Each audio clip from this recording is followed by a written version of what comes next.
Hello guys, आप सभी का स्वागत है मेरे चैनल में जिसका नाम है प्रदीप नटानी। और मैं बहुत दिनों के बाद अभी वीडियो बना रहा हूँ। कुछ टाइम ऐसा लगा नहीं था मेरे को, तो बहुत दिन लग गए मेरे को वीडियो बनाने में। अभी मैं वापस आ गया हूँ और मेरे पास बहुत ही क्वेश्चंस आए लोगों के रिगार्डिंग डिफरेंट बिजनेस एस्पेक्ट्स। और मैंने चाहा उनको कि मैं वर्बली मतलब 1 to 1 उनको रिजॉल्व कर पाऊँ। और अभी मैंने एक फोकस वीडियो बनाना स्टार्ट किया है। जो अभी मैं फर्स्ट सीरीज ऑफ वीडियो बना रहा हूँ, ये स्पेसिफिकली उन लोगों के लिए जो अपने स्टार्टअप स्टार्ट कर रहे हैं या फिर अभी अपने बिजनेस को स्टार्ट करना चाह रहे हैं। तो ऐसे केस में क्या होता है, जब भी आप एक बिज़नेस स्टार्ट करने वाले होते हैं, इंडिया के अंदर अगर स्पेसिफिकली मैं बात करूं, तो आप कंफ्यूज हो जाते हैं कि मैं as a proprietorship firm as a start करूं या फिर किसी और एंटिटी के अंदर इस्टेब्लिश करूं उसको। तो इन्हीं सारे क्वेश्चंस को जवाब देने के लिए मैंने आज इस वीडियो को डिज़ाइन किया है। थोड़ा सा ही लंबा हो सकता है I guess, but I try कि मैं सारे के सारे जो पॉइंट्स हैं, बेसिक पॉइंट्स हैं, और जो एक क्वेश्चन होता है किसी भी बिज़नेस को इस्टेब्लिश करने से पहले का, वो एटलीस्ट मैं आपका आंसर कर सकूँ। तो अभी इस वीडियो को स्टार्ट करते हैं डिले नहीं करते हुए। तो सबसे पहले अपन को ये समझना पड़ेगा कि इंडिया के इकोसिस्टम के अंदर तीन तरीके से आप अपनी एंटिटी को रजिस्टर कर सकते हैं या फिर आप अपना बिजनेस स्टार्ट कर सकते हैं। पहला होता है सोल प्रोप्राइटरशिप फर्म, एक होता है पार्टनरशिप फर्म, और थर्ड नंबर पे होता है कंपनी, जिसमें प्राइवेट लिमिटेड कंपनी और द पब्लिक लिमिटेड कंपनीज आती हैं। तो आज जो मैं पॉइंट कवर करने वाला हूँ, वो सबसे इनिशियल पॉइंट कवर करने वाला हूँ, वो है सोल प्रोप्राइटरशिप फर्म का पॉइंट है। तो बेसिकली क्या होता है, जब भी आप एक बिजनेस स्टार्ट कर रहे होते हैं तो आप चाहते हैं कि आप कम से कम कंप्लाइंसेस करें, कम से कम आपका खर्चा लगे और आप एक बिजनेस को इस्टेब्लिश कर पाएँ और अपना काम स्टार्ट कर पाएँ। तो इसी केस में मोस्ट ऑफ द जो स्टार्टअप्स होते हैं वो स्टार्ट करते हैं अपने कॉन्स्टिट्यूशन को एज ए प्रोप्राइटरशिप फर्म। अब मैं आपको एक बहुत ही बढ़िया एग्जांपल देने वाला हूँ कि जिस कंपनी का नाम आपने भी सुना होगा, वो है फ्लिपकार्ट और स्नैपडील। इन दोनों ही कंपनीज ने अपना जो इनिशियल बिजनेस स्टार्ट किया था, वो किया था as a proprietorship firm, as a sole proprietor. और उसके बाद उन्होंने अपने बिजनेस को ट्रांसफॉर्म किया कंपनीज के अंदर और फिर उसको फर्दर फंडिंग के लिए भी लेके गए।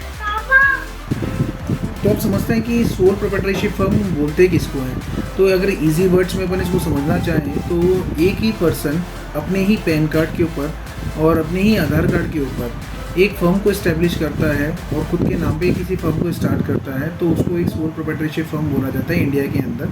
और ये बहुत ही इजी सेटअप है सोल प्रोप्राइटरशिप फर्म का इंडिया के अंदर। कोई भी पर्सन इसको स्टार्ट कर सकता है, वेदर है फीमेल और मेल, कोई भी अब इसको अपने नाम से स्टार्ट कर सकता है। अब इसके अंदर 2-3 चीज़ें आती हैं। पहला मैं बात करना चाहूँगा कि आप अपनी सोल प्रोप्राइटरशिप फर्म को रजिस्टर कैसे कर सकते हैं। सबसे बड़ा क्वेश्चन क्या है, एक प्रोप्राइटर अपने पैन कार्ड, खुद के सेल्फ के पैन कार्ड और आधार कार्ड के ऊपर सबसे पहले आपको एक काम करना पड़ेगा, आपको अपनी फर्म को जीएसटी पोर्टल के ऊपर रजिस्टर करना होगा। जीएसटी पोर्टल पे आप अपने पैन कार्ड और आधार कार्ड के बिहाफ पे जीएसटी को आप रजिस्टर कर सकते हैं। वो 10 से 15 दिन के अंदर जीएसटी का रजिस्ट्रेशन नंबर आपके पास आ जाएगा। उसके बाद आपको सेकंड जो काम करना है वो है आपको उद्यम आधार अपना लेना पड़ेगा, जो कि एक एमएसएमई यूनिट को इस्टेब्लिश करने के लिए एक तरीके का सर्टिफिकेशन आप मान लीजिए। वो आपको क्लासीफाई करता है एक माइक्रो, स्मॉल और मीडियम एंटरप्राइजेस के अंदर। तो आप स्टार्टअप हैं या फिर आप कोई नया बिजनेस स्टार्ट कर रहे हैं, तो ऑब्वियसली आपका भी टर्नओवर भी नहीं है, कुछ प्लांट एंड मशीनरी भी नहीं है, तो आप उसको अपने माइक्रो यूनिट के अंदर इस्टेब्लिश कर सकते हैं।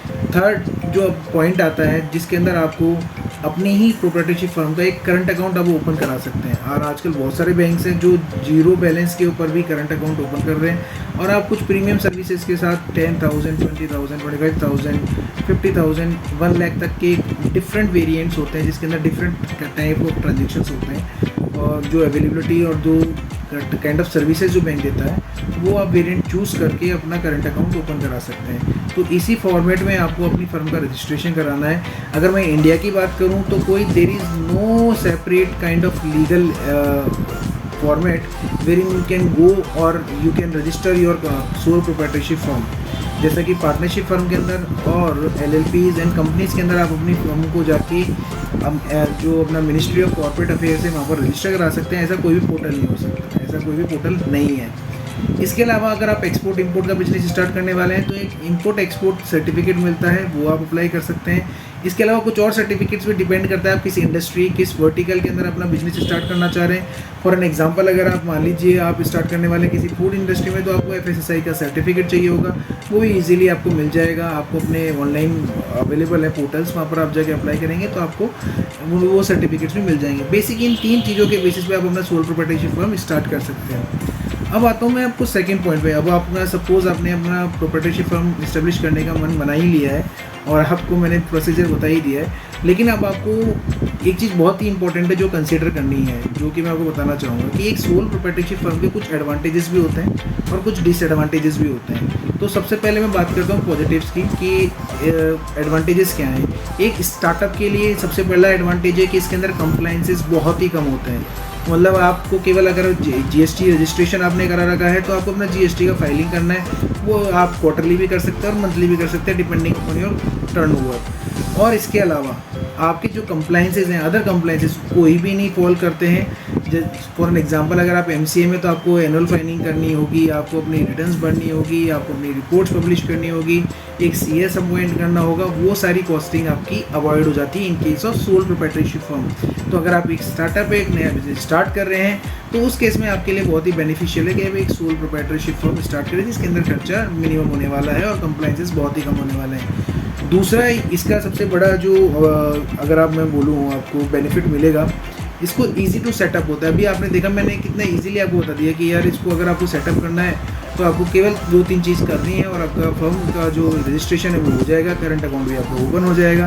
तो इतना ईजी है सेटअप करना, तो कोई भी इसको स्टार्ट कर सकता है। इसके अलावा अगर मैं बोलूँ कि ये सबसे सिंपलिस्टिक मोड है तो मैं गलत नहीं हूँगा। ये बहुत ही सिंपलिस्टिक मोड है किसी भी फर्म को रजिस्ट्रेशन करने का, ठीक है।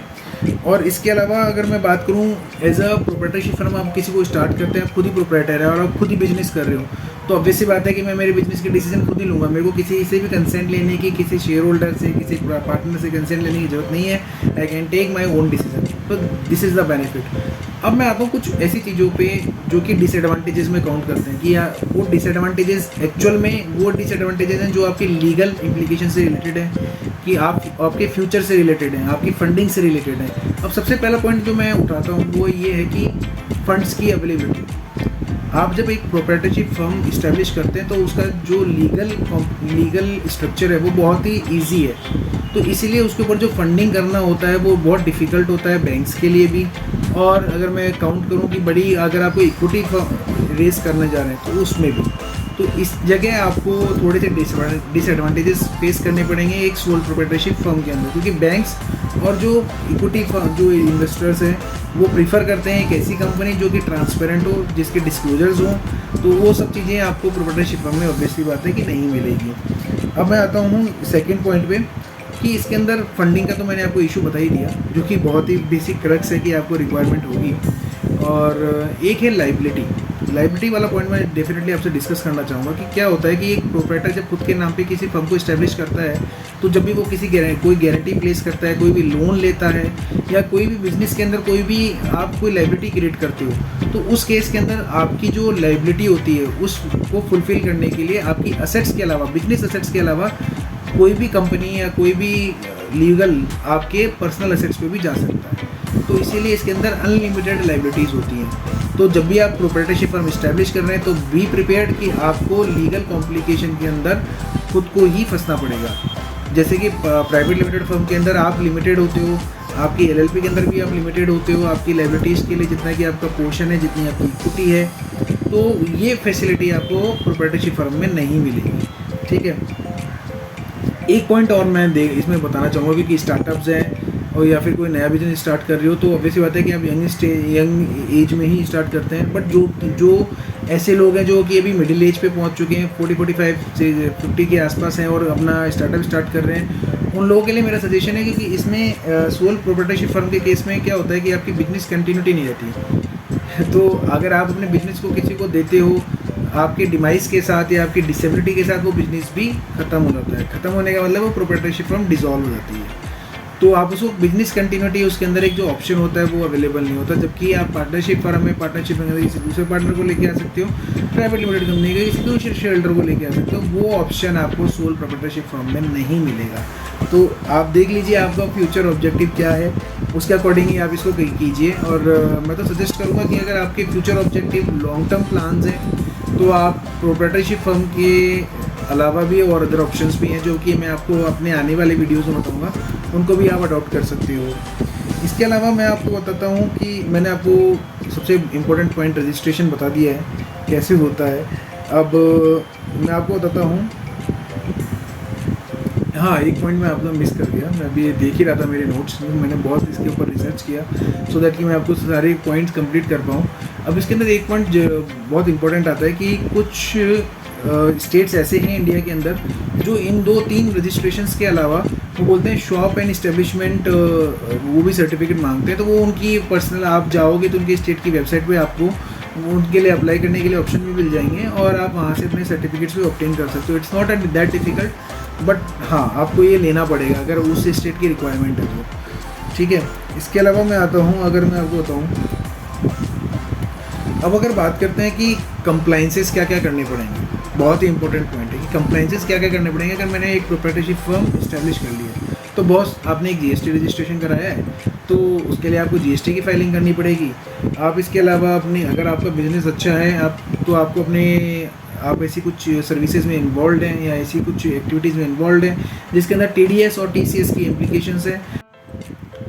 अभी आते हैं कि थर्ड पॉइंट पे कि बहुत ही इंपॉर्टेंट पॉइंट है कि इसके अलावा आपको अपनी इनकम टैक्स की रिटर्न फाइल करनी पड़ती है। तो वो तो ऑब्वियस सी बात है कि आपको अपनी इनकम टैक्स की रिटर्न फाइल करनी पड़ेगी और वो अपने पर्सनल नाम पे आप कर सकते हैं, ठीक है। तो दोस्तों मैंने आज सारे पॉइंट्स कवर किए हैं जो भी एक सोल प्रोप्राइटरशिप फर्म को, एक प्रोप्राइटरी फर्म को इस्टेब्लिश करने के लिए आपको चाहिए होंगे।